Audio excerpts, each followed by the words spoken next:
Study IQ IAS, अब तैयारी हुई अफोर्डेबल।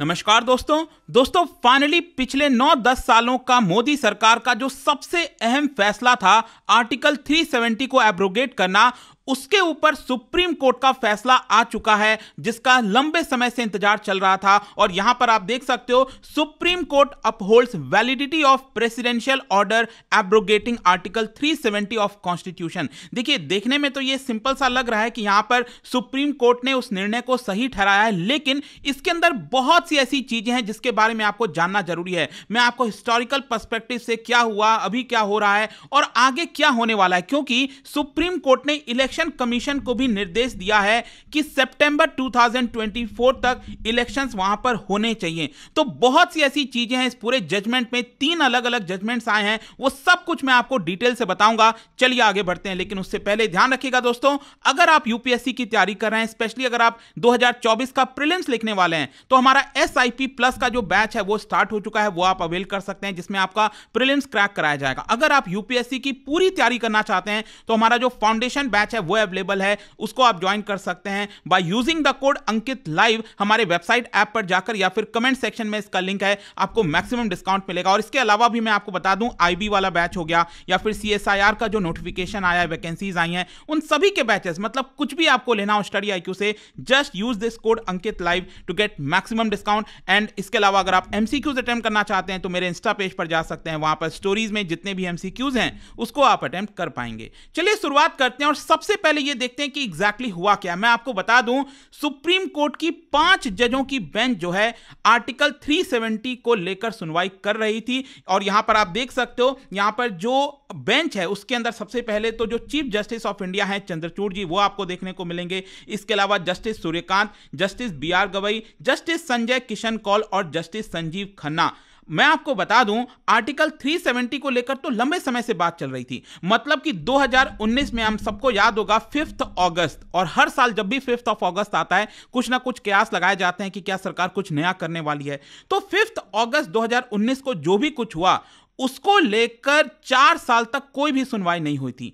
फाइनली क्या होता है कि अभी रिसेंटली जो है सरकार, जो सुप्रीम कोर्ट है, उसने उसको लेकर सुनवाई की और आज जो है उसका जजमेंट प्रोनाउंस किया गया। और आप देख सकते हो यहां पर जो 5 जजों की बेंच है उन्होंने 3 जजमेंट सुनाए हैं। देखो, 3 जजमेंट किसका, एक तो सेपरेट जजमेंट है chief justice of India Chandrachud ji का, इसके अलावा justice Suryakant and justice BR Gavai का एक जजमेंट, और जस्टिस संजय कौल और जस्टिस संजीव खन्ना का तीसरा जजमेंट। लेकिन इसमें एक चीज ध्यान रखना है, ये 3 जजमेंट बोलने के लिए अलग अलग हैं, लेकिन इनका जो मकसद है वो एक ही है। मतलब कि ये जो जजमेंट है वो कॉन्करिंग इन नेचर है, मतलब ये सभी जजमेंट आपस में सहमति जताते हैं, बस थोड़ी बहुत अलग अलग चीजें हैं, वो मैं आपको वीडियो में बताऊंगा आगे। लेकिन यहां पर आप देख सकते हो कि ओवरऑल जजमेंट का मेन पार्ट यही है कि जो कॉन्स्टिट्यूशनल ऑर्डर था, वैलिडिटी ऑफ कॉन्स्टिट्यूशनल ऑर्डर की क्या आर्टिकल 370 का कोई वजूद नहीं रहेगा, इसको लेकर चीफ जस्टिस ऑफ इंडिया ने कहा कि ये जो फैसला है सरकार का, प्रेसिडेंट का,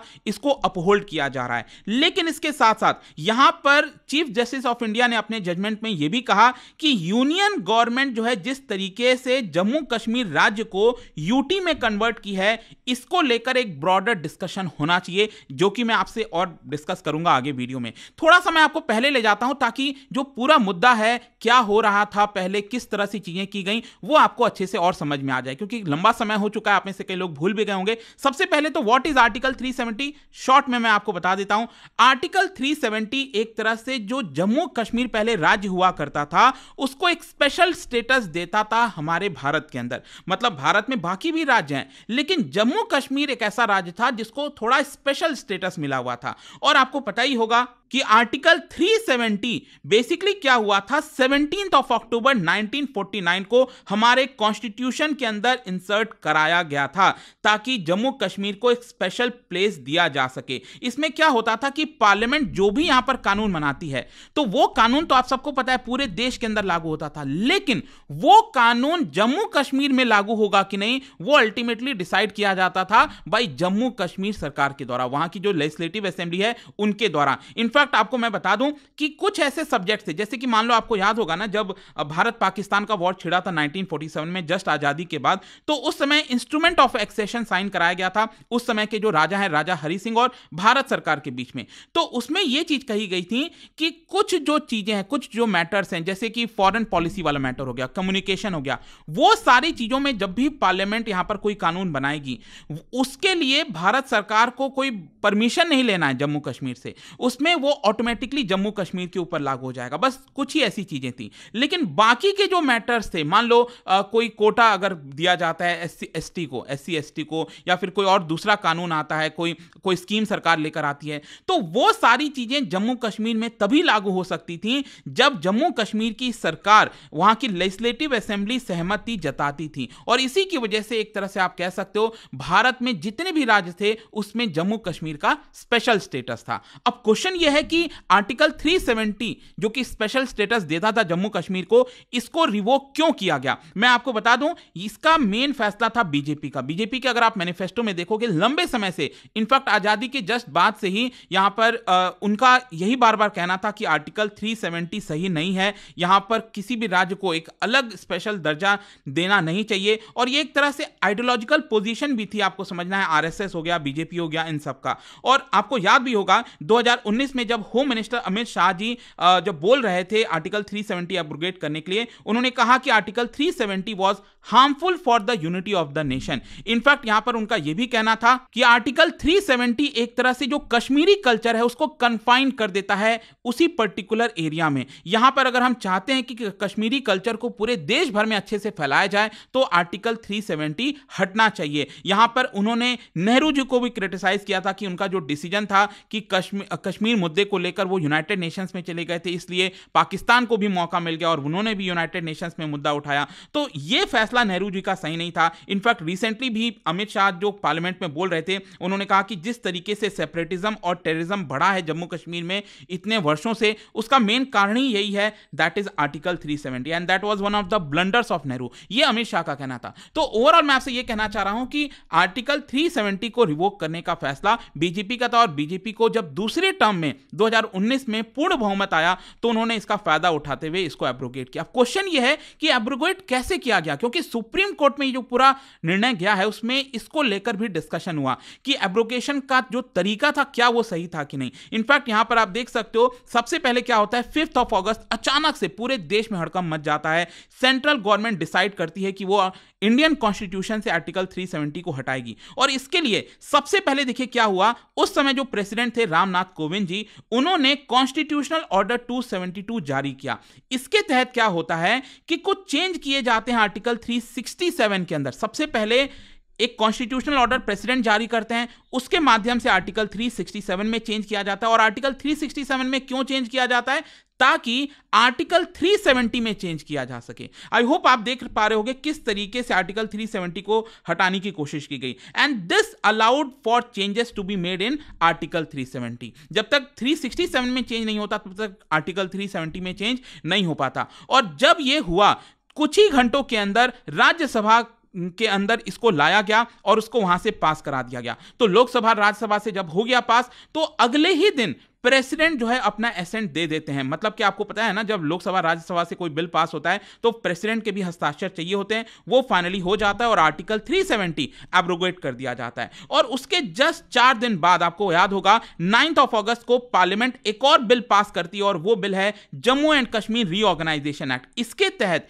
जो जम्मू कश्मीर राज्य के अंदर पहले लद्दाख और कारगिल पूरा एरिया आता था उसको सेपरेट कर दिया गया और आपको याद ही होगा कारगिल और लद्दाख वाला एरिया जो है को एक किया गया और ये हो गया आपका लद्दाख यूनियन टेरिटरी। ठीक है, और ये जो जम्मू कश्मीर वाला ये आप एरिया देख रहे हो इसको एक अलग यूनियन टेरिटरी बनाया गया। लेकिन डिफरेंस इसमें ये था कि लद्दाख का यूनियन टेरिटरी में कोई भी लेजिस्लेटिव असेंबली नहीं रहेगा, लेकिन जो जम्मू कश्मीर का जो आपका यूटी है उसके अंदर दिल्ली के तर्ज पर यहां पर लेजिस्लेटिव असेंबली बनाने का फैसला लिया गया। लेकिन ऑल्दो अभी तक इसको लेकर चुनाव नहीं हुआ है, लेकिन साथ साथ केंद्र सरकार ने यह भी कहा कि हम आगे चलकर धीरे धीरे जम्मू कश्मीर का जो यूटी का स्टेटस है वो हटाकर इसको पूर्ण राज्य का दर्जा दे देंगे। अब देखिए क्या होता है, जब ये सारी कार्रवाई की गई केंद्र सरकार के द्वारा पार्लियामेंट में, इसके बाद अचानक से सुप्रीम कोर्ट में बहुत सारे पिटीशंस डाले जाते हैं, मतलब लहर आ जाती है पिटीशंस की, और यहां पर यह बोला जाता है सुप्रीम कोर्ट से कि जो भी सरकार ने किया है, प्रेसिडेंट पावर का इस्तेमाल किया है, वो सही नहीं है, इट इज इनऑपरेबल। यहां पर प्रेसिडेंट अपने हस्ताक्षर से, पार्लियामेंट के पास पावर ही नहीं है कि वो आर्टिकल 370 को हटा सके। इनफैक्ट सुप्रीम कोर्ट ने भी पिटीशनर से यह पूछा कि आप ऐसा क्यों कह रहे हो, आप क्या यह कहना चाहते हैं कि जो आर्टिकल 370 है वो टेम्पररी नहीं है? क्योंकि अगर आप उसका पढ़ोगे आर्टिकल 370 का तो उसमें साफ साफ लिखा हुआ है that is a temporary provision. तो सुप्रीम कोर्ट ने यहां पर यह सवाल पूछा पिटीशनर से कि यहां पर साफ लिखा है जब ये टेम्पररी प्रोविजन है तो आप कैसे कह रहे हो ये परमानेंट है? तो यहां पर पिटीशनर्स का देखिए क्या तर्क था। पिटीशनर्स का यह कहना था कि आर्टिकल 370 इसको हटाने का हक सिर्फ जम्मू कश्मीर की कॉन्स्टिट्यूएंट असेंबली के पास था। आपको याद होगा ना, मैंने आपको बोला कि जम्मू कश्मीर का अपना खुद का कॉन्स्टिट्यूशन है, और वो कॉन्स्टिट्यूशन कब आया था? वो कॉन्स्टिट्यूशन आया था 1956 में नवंबर के महीने में। तो जब ये कॉन्स्टिट्यूशन लाया गया तो जम्मू कश्मीर की जो कॉन्स्टिट्यूएंट असेंबली है इसको समाप्त कर दिया गया था 1957 में। तो इसके वजह से यहां पर पिटीशनर्स ये कह रहे थे कि आर्टिकल 370 को हटाने का हक इस असेंबली के पास था जो कि एग्जिस्ट ही नहीं करती है। तो जब ये असेंबली एग्जिस्ट ही नहीं करती है तो आर्टिकल 370 हट ही नहीं सकता, ये ऑटोमेटिकली परमानेंट बन जाता है। तो ये सारे तर्क यहां पर पिटीशनर्स के द्वारा दिए जा रहे थे। अब जैसा कि मैं आपको बोला कि ये कई सारे पिटीशन सुप्रीम कोर्ट के अंदर आए, 4 साल तक चीजें ऐसा कुछ मूव नहीं हुई। फाइनली पिछले 3-4 महीनों में आप देखोगे तो आर्टिकल 370 को लेकर काफी चर्चा हुई है, क्योंकि जो 5 जजों की बेंच बनाई गई उन्होंने फाइनली यहां पर सितंबर के पहले मतलब अगस्त सितंबर में जो पूरी सुनवाई है 370 को लेकर उसको स्टार्ट किया, और सुप्रीम कोर्ट में बहस चली लगभग 16 दिन के आसपास, और फाइनली 5 सितंबर को जो वर्डिक्ट है उसको रिजर्व कर दिया गया। रिजर्व करने का मतलब ये नहीं कि उसको अनाउंस किया गया, अनाउंस करने का डेट रखा गया 11 दिसंबर, और फाइनली आज 11 दिसंबर को यहां पर जो वर्डिक्ट है वो अनाउंस किया गया है। साथ ही साथ मैं आपको ये बता दूं, सेंट्रल गवर्नमेंट के बिहाफ में यहां पर जो सीनियर जजेस हैं, चाहे अटॉर्नी जनरल हो गए, सॉलिसिटर जनरल तुषार मेहता, आपने सीनियर एडवोकेट हरीश साल्वे का नाम सुना होगा, उन्होंने आर्टिकल 370 को हटाने को डिफेंड किया कि सेंट्रल गवर्नमेंट का जो निर्णय था वो सही था। दूसरी तरफ यहां पर बाकी के जो जजेस हैं, चाहे कपिल सिब्बल हैं, गोपाल सुब्रमण्यम, राजीव धवन, उन्होंने यहां पर यह कहा कि ये जो आर्टिकल 370 हटाया गया है वो गलत है, और ये पिटीशनर्स थे जिन्होंने कहा कि इसको वापस से रीस्टोर करना चाहिए। अब मैं आता हूं कि आज सुप्रीम कोर्ट ने क्या क्या बोला है। देखो अब इंपॉर्टेंट हो जाती हैं चीजें, क्योंकि यहां पर आप देखिए सुप्रीम कोर्ट में जब इसको अनाउंस किया जा रहा था, मैं पूरा देख रहा था सुबह से क्या क्या बोल रहे थे चीफ जस्टिस ऑफ इंडिया। तो चीफ जस्टिस ऑफ इंडिया ने सबसे पहले यह कहा कि हमने बेसिकली जो पूरा मामला है ना उसको 7 क्वेश्चंस में डिवाइड किया है। मतलब हमारे सामने 7 क्वेश्चंस अराइज होते हैं इस आर्टिकल 370 के एब्रोगेशन को लेकर। एक एक करके मैं बताता हूं क्या है। सबसे पहला उनका कहना था कि हमें यह देखना था कि आर्टिकल 370 टेम्पररी है या फिर परमानेंट इन नेचर है, जो मैं आपको बोला था पहले ही, राइट। फिर दूसरा क्वेश्चन उनके सामने यह था कि whether parliament's move to amend article 370 in 2019 is constitutionally valid. Question यही हो रहा था ना, पिटीशनर्स ये कह रहे थे कि पार्लियामेंट के पास पावर ही नहीं है आर्टिकल 370 हटाने का, तो पार्लियामेंट ऐसा कैसे कर सकती है। तो ये दूसरा क्वेश्चन सुप्रीम कोर्ट के सामने। फिर तीसरा क्वेश्चन था whether the entire constitution of India could be made applicable to Jammu Kashmir. मतलब कि यहां पर क्या जम्मू कश्मीर में पूरा कॉन्स्टिट्यूशन ऑफ इंडिया एप्लीकेबल है कि नहीं है, क्योंकि जब आर्टिकल 370 आया था तो यहां पर साफ साफ ये बोला गया कि जम्मू कश्मीर के पास स्पेशल स्टेटस है, अगर कोई भी भारत का कानून लागू करना है तो उसके लिए परमिशन लेनी पड़ेगी जम्मू कश्मीर के स्टेट असेंबली की। अच्छा, एक और चीज याद रखिएगा, 2019 में 5 अगस्त को जब यह हटाया गया था 370, आपको याद होगा ना, उस समय जम्मू कश्मीर में कोई सरकार नहीं थी। यह चीज आपको बहुत इंपॉर्टेंट है याद रखना। सरकार नहीं होने की वजह से क्या हो जाता है, वहां पर सारी पावर किसके पास आ जाती है, लेफ्टिनेंट गवर्नर के पास।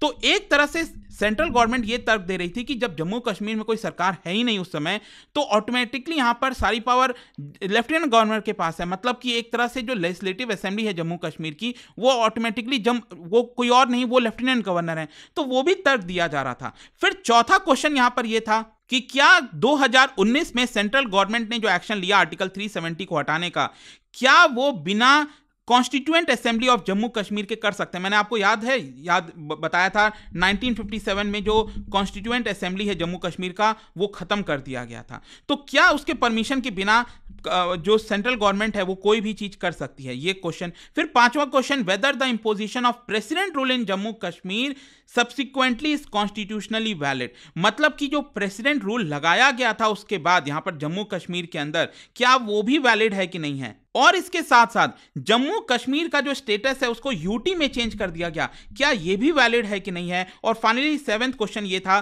कि whether the president action on behalf of Jammu Kashmir legislature was constitutionally valid और नॉट। तो अब ये जो भी कुछ हुआ है ना, जो भी जजमेंट आया उसको मैं अब आपको शॉर्ट में बता देता हूं ताकि आपको चीजें क्रिस्टल क्लियर हो जाएं, एक एक क्वेश्चन फ्रेम करके। पहला तो क्वेश्चन यही है कि फाइनली जजमेंट क्या है। जजमेंट यही है कि chief justice of India Chandrachud ji ने यह कहा है कि Jammu Kashmir holds no internal sovereignty after accession to India. उन्होंने साफ साफ कह दिया है कि यहां पर जब से जम्मू कश्मीर भारत का अभिन्न हिस्सा बना है तब से जम्मू कश्मीर के पास कोई भी इंटरनल सोवरेनिटी नहीं है। सोवरेनिटी का मतलब होता है कि अपने आप खुद से आजाद है, वो किसी को फैसले को माने ना माने, उसको सोवरेनिटी कहा जाता है। तो जम्मू कश्मीर के पास अपना खुद का इंटरनल जो सोवरेनिटी है वो नहीं है, वो बाकी राज्यों की ही तरह है। While there are limitations to president's action, मतलब अब देखो यहां पर मैंने आपको बोला था ना कि 2019 में प्रेसिडेंट रूल लगा हुआ था, तो सुप्रीम कोर्ट इसमें भी गया और कहा कि प्रेसिडेंट रूल जब भी लगा रहता है किसी भी राज्य में तो उस समय गवर्नर के पास लिमिटेड पावर होती है, लेकिन जो लेफ्टिनेंट गवर्नर ने किया 2019 में दैट इज वैलिड, तो उसको सही ठहराया है आपका सुप्रीम कोर्ट ने। और इसके साथ साथ चीफ जस्टिस ऑफ इंडिया ने यह भी कहा there was no prima facie, मतलब कि बाहरी तौर पर देखने पर ऐसा कुछ नहीं लगता कि जो प्रेसिडेंट का ऑर्डर है वो बैड फेथ में है या फिर अपने पावर का गलत इस्तेमाल किया है प्रेसिडेंट ने, ऐसा कुछ भी नहीं लगता। और इसीलिए आर्टिकल 370 को एब्रोगेट करना ये एक हम वैलिड डिसीजन बता रहे हैं, सुप्रीम कोर्ट ने बोला है। अब यहां पर सुप्रीम कोर्ट ने रीजन भी दिया है। देखो सुप्रीम कोर्ट का यह कहना था कि पेटिशनर्स ये जो आर्ग्यू कर रहे थे ना कि जब प्रेसिडेंट रूल लगा हुआ है जम्मू कश्मीर में तब यहां पर आर्टिकल 370 को तो हटा ही नहीं सकते। यहां पर देखिए जो सुप्रीम कोर्ट के जो सीजेआई हैं, चीफ जस्टिस ऑफ इंडिया हैं, उन्होंने कहा कि जब इंस्ट्रूमेंट ऑफ एक्सेशन साइन किया गया था राजा हरि सिंह के द्वारा, आपको याद होगा ना हरि सिंह ने इंस्ट्रूमेंट ऑफ एक्सेशन साइन किया, तो यहां पर उन्होंने कहा हरि सिंह ने कहा था कि कुछ मामले को छोड़कर बाकी चीजें सॉवरेन होगी। लेकिन सुप्रीम कोर्ट ने यह भी हवाला दिया कि उनके जो सक्सेसर थे दैट इज उनके बेटे करण सिंह, आपको पता ही अभी मैं देख भी रहा था करण सिंह जी का भी बयान आया, उन्होंने भी स्वागत किया है और उसको सही ठहराया है। तो करण सिंह ने बेसिकली प्रोक्लेम कर दिया कि भारत के संविधान का जितना भी लॉज है जो बाकी राज्यों पर लागू होता है वो जम्मू कश्मीर पर लागू होगा। तो जब उनके सक्सेसर ने ऐसा कर दिया तो इसका मतलब यह हुआ कि जम्मू कश्मीर के पास अपना खुद का कोई सॉवरेनिटी नहीं है, वो बाकी राज्यों की तरह है। तो यह रीजन दिया गया है सुप्रीम कोर्ट के द्वारा। इसके साथ साथ एक और इंटरेस्टिंग चीज हुई है, सुप्रीम कोर्ट ने एक और चीज बताया है कि कैसे जम्मू कश्मीर भारत का अभिन्न हिस्सा है। उन्होंने कहा कि इसका प्रमाण आपको मिलेगा आर्टिकल 1 में, आर्टिकल 370 और जो आर्टिकल 3 है खुद का जम्मू कश्मीर का कॉन्स्टिट्यूशन अगर आप देखोगे ना उसका आर्टिकल 3 है। आर्टिकल 1 हमारे संविधान का तो क्या कहता है, India that is Bharat shall be union of state. इसके हिसाब से क्योंकि आर्टिकल 1 जम्मू कश्मीर पर लागू होता है, जो आर्टिकल 370 आया था ना उसमें लिखा हुआ था कि आर्टिकल 1 भी जम्मू कश्मीर पर लागू होगा, मतलब कि जम्मू कश्मीर राज्य भारत का अभिन्न हिस्सा है, उसको कोई बदल नहीं सकता। इसके साथ साथ जम्मू कश्मीर का खुद का कॉन्स्टिट्यूशन आर्टिकल 3 ये कहता है the state of Jammu and Kashmir is and shall be integral part of union of India and this provision can not be amended, मतलब आप इसको अमेंड नहीं कर सकते, ये हमेशा ही इंटीग्रल पार्ट रहेगा भारत का। तो ये यहां पर साफ साफ आर्टिकल 3 में हर जगह ये चीज लिखा हुआ है। अब इसके साथ साथ जो मैं आपको बोल रहा था ना कई सारे क्वेश्चंस पुट किए गए, उसमें एक क्वेश्चन था क्या आर्टिकल 370 टेम्पररी प्रोविजन है या फिर परमानेंट है। जो पेटिशनर्स का कहना था परमानेंट है, लेकिन सीजीआई ने कहा कि आर्टिकल 370 एक टेम्पररी प्रोविजन है। और टेम्पररी क्यों है, उन्होंने हिस्टोरिकल कॉन्टेक्स्ट दिया। उन्होंने कहा कि जब उस समय के जो हालात थे जैसे कि वॉर का सिचुएशन चल रहा था, भारत पाकिस्तान में वॉर हो गया था, तो इसकी वजह से यहां पर अगर भारत अपनी सेना भेजा कश्मीर में ताकि कश्मीर को बचाया जा सके, तो उस समय जल्दबाजी में यहां पर उसको चीजों को करने के लिए हमने आर्टिकल 370 को एक तरह से टेम्पररी प्रोविजन बनाया। फिर इसके साथ साथ ये टेम्पररी इसलिए भी है कि जब तक जम्मू कश्मीर का कॉन्स्टिट्यूएंट असेंबली फॉर्म नहीं हो जाता, जब तक उनका खुद का कॉन्स्टिट्यूशन नहीं आ जाता, तब तक ये टेम्पररी प्रोविजन, तो ये एक तरह से इसको टेम्पररी प्रोविजन सीजीआई ने सही ठहराया है। अब इसके अलावा जो एक और बहुत इंपॉर्टेंट चीज है दैट इज इसके यूटी स्टेटस को लेकर कि क्या जम्मू कश्मीर को यूनियन टेरिटरी बनाना क्या ये सही है कि नहीं। देखो ये इसको लेकर थोड़ा सा एक तरह से आप कह सकते हैं कि आपके डिसीजन में आपको अंतर देखने को मिलेगा। यहां पर क्या है कि चीफ जस्टिस ऑफ इंडिया ने कहा है कि इसका जो क्वेश्चन है कि क्या जम्मू कश्मीर को यूटी स्टेटस मिलना मतलब उसको कन्वर्ट कर देना चाहिए, ये एक ओपन एंडेड क्वेश्चन है, इसको लेकर और अभी डिबेट होनी है। और साथ ही साथ लद्दाख को यूटी का स्टेटस जो है इसको अपहेल्ड कर दिया, लेकिन सुप्रीम कोर्ट ने यहां पर यह कहा है कि जम्मू कश्मीर को जल्द से जल्द स्टेटहुड मिलना चाहिए, मतलब उसको राज्य का दर्जा जल्द से जल्द वापस मिलना चाहिए। देखो कोई टाइमलाइन नहीं दी गई है कि 2 साल बाद, 1 साल बाद, 6 महीने के बाद कब तक स्टेटहुड का दर्जा मिलेगा, नहीं पता। लेकिन जैसा कि मैं आपको बोल रहा था, जम्मू कश्मीर के यूनियन टेरिटरी में उनका लेजिस्लेटिव असेंबली होगा, तो लेजिस्लेटिव असेंबली में इलेक्शंस कब तक हो इसको लेकर सुप्रीम कोर्ट ने डेडलाइन दे दिया और कहा है इलेक्शन कमीशन ऑफ इंडिया को कि आपको सितंबर 30, 2024 तक जो आपका इलेक्शंस है लेजिस्लेटिव असेंबली के लिए यूटी के तौर पर वो कंडक्ट करना चाहिए। जैसे दिल्ली में होता आ रहा है वैसे ही आपको सितंबर 30 तक 2024 तक, मतलब 10 महीने का टाइम है इस समय इलेक्शन कमीशन के पास कि वहां पर इलेक्शंस कंडक्ट करा दें। अब इसके अलावा एक और यहां पर जो जजमेंट मैं आपको बोला था ना, जस्टिस कॉल का एक और जजमेंट था। देखो मैं और बाकी चीजों में नहीं जा रहा हूं, जो इंपॉर्टेंट था वो मैं आपको बता रहा हूं। जस्टिस कॉल ने एक कमीशन का रिकमेंडेशन दिया है। उन्होंने कहा है कि ट्रूथ एंड रिकंसिलिएशन कमीशन का गठन करना चाहिए। अब ये क्या चीज है, देखो उन्होंने कहा कि कई ऐसे देशों में, चाहे लैटिन अमेरिका, अफ्रीका, कई कंट्रीज के अंदर इस तरह के कमीशंस बनाए गए। क्यों? क्योंकि जम्मू कश्मीर में एक आरोप अक्सर लगता रहा है, आपने देखा होगा कि वहां के जो निवासी हैं वो कई बार कहते हैं कि जो आर्मी है उन्होंने कई बार अत्याचार किया उनके पर, या फिर जो टेररिस्ट हैं उन्होंने अत्याचार किया है। तो ये जो भी सच्चाई है इसको लेकर वो सामने आए, इसको लेकर ये कमीशन बनना चाहिए ताकि भाईचारा आ सके। जब तक हम यहां पर जस्टिस डिलीवर नहीं करेंगे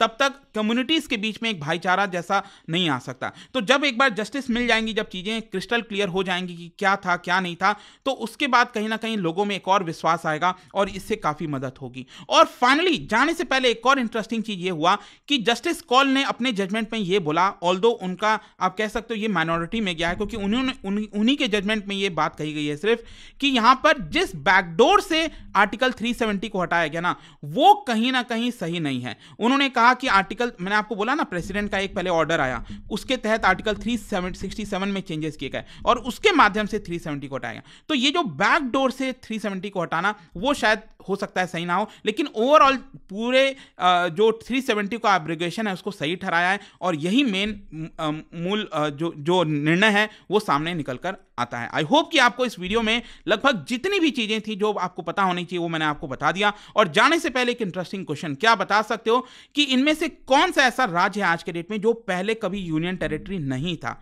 ठीक है, ये आपको बताना है। इसका राइट आंसर आप सबको पता है, मेरे इंस्टाग्राम पर तो मिलेगा ही, वहां पर अगर आप नहीं हो कोई बात नहीं, टेलीग्राम से ले सकते हैं इसका सही उत्तर। मैं कई सारे जो एमसीक्यूज हैं वो यहाँ पर स्टोरीज में डालता रहता हूँ। बाकी अगर आपको पीडीएफ चाहिए तो टेलीग्राम पर आइए, अलग अलग सोशल मीडिया पर आप जुड़ पाओगे। और जैसा मैंने आपको बताया यूपीएससी की अगर आप तैयारी कर रहे हो, just use this code Ankit live to get maximum discount. And I hope की वीडियो आपको पसंद आया होगा। मिलता हूं आपसे next time, till then thank you very much, see you soon. Study IQ IAS, अब तैयारी हुई अफोर्डेबल।